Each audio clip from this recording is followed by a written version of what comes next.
Alright, so Season 1 of Modern Warfare 2 is coming up really soon, in about a week. And my issue with it is that I cover multiplayer. If I was a Warzone DMZ guy who was really excited for those game modes, I would talk about that, I'd be excited for that, but unfortunately, I like Modern Warfare 2's multiplayer. Yeah, I play Call of Duty for the multiplayer, not the Warzone, not the DMZ, so if you guys are expecting coverage of those modes, you're gonna see very little. In my opinion, Season 1 of Modern Warfare 2 is the worst season we've seen for the launch of a Call of Duty game's multiplayer. This is worse than Black Ops Cold War Season 1, it's much worse than Modern Warfare 2019 Season 1 and Vanguard Season 1. I'm incredibly disappointed with what they chose to put in Season 1 and how they're choosing to do it.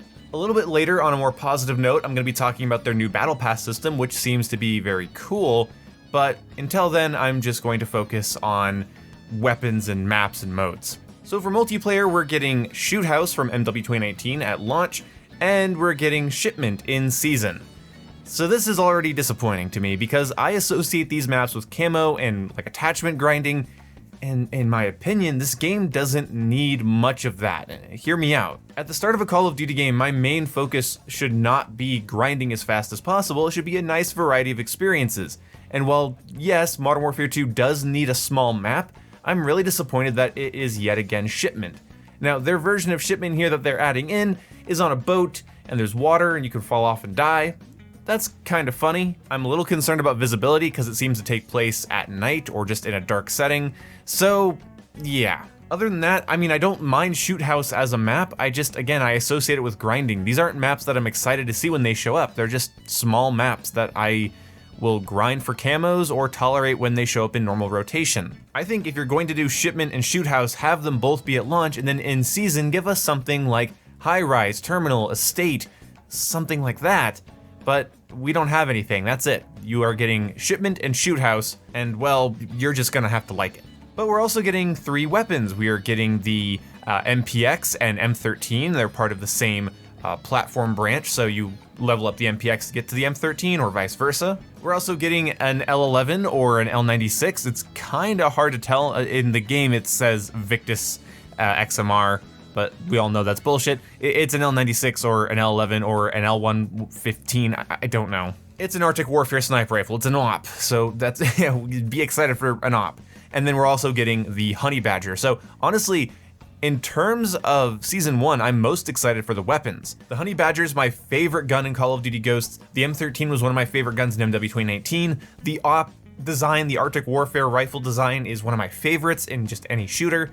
And then the MPX, I believe, is new for this series, so kind of awesome. But don't worry guys, we're also getting soccer, football players as operators, and we're getting new bundles, and then Gaz later in season. Neat. In the Battle Pass, we're gonna see Zeus, which, I think he looks horrible. I think that mask is one of the worst masks I've ever seen. But that brings us to a positive note here. We are getting a non-linear Battle Pass that has 20 sectors with 5 items in each sector, and tokens that you earn through playing the game can be spent on adjacent sectors or to earn more items within an unlocked sector. To quote Infinity Ward directly, essentially, these tokens can be used to unlock specific items within the Battle Pass at your own pace. Whether it's a new free functional weapon or a cool new operator skin, you have control over what gets unlocked earlier on the road to 100% map completion. Are you looking for a particularly impressive operator skin, weapon blueprint, or one of the new weapons? Then pick the appropriate sector and start acquiring tokens to unlock those items. Being able to target the sector of items you want is going to allow us to not progress linearly through a 100-tier Battle Pass, and that's the best part. I don't know why I wasn't expecting any Battle Pass innovation in this game, but hey, we're getting it. But how do we get the Battle Pass tokens that unlock these sectors? I'm kind of interested in finding that out, because it just says you get tokens from playing the game. But while you're playing the game, you're going to be leveling up, and I'm just gonna read directly from the Infinity Ward blog post.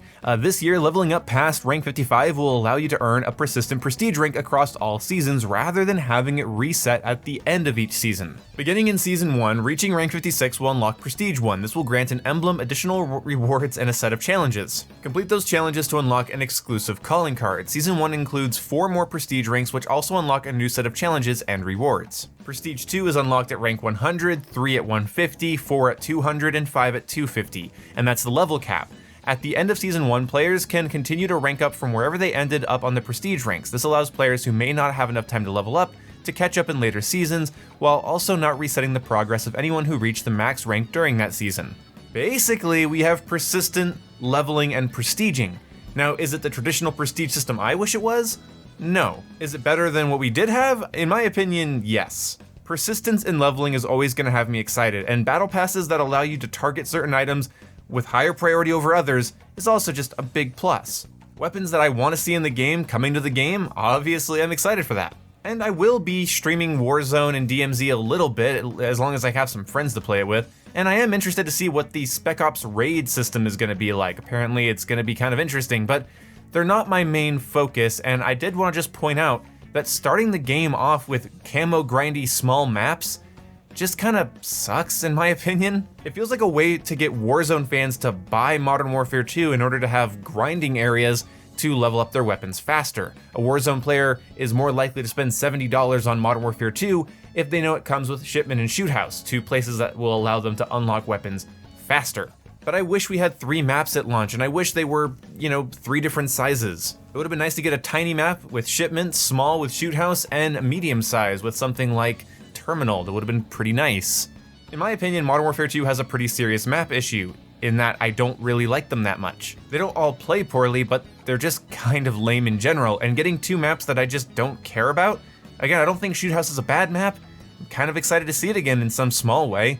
It's just not exciting me at all. These aren't maps I haven't played in years. In fact, with how much MW 2019 I played outside of its life cycle, I am sick of Shipment and Shoot House. Having 2 of the most played to death maps from your previous game as your Season 1 maps, and you have to wait for mid-season for the second one, I'm not a fan. Overall, I'm excited to have a battle pass and a prestige system, new weapons to play with even though I barely have all the guns in the game unlocked as it is. And Shoot House isn't a bad addition to this game's roster, it's just again not something I'm going to jump up and down about. This is a Warzone DMZ focused season, and okay, fine. It's just I spent $70 on Modern Warfare 2, not Warzone 2.0. So I was hoping the first season would be a little heavier on content, but we'll also see some bug fixes and some balancing things happening with the season. So again, I'm across the board excited, but I'm also more bored than excited.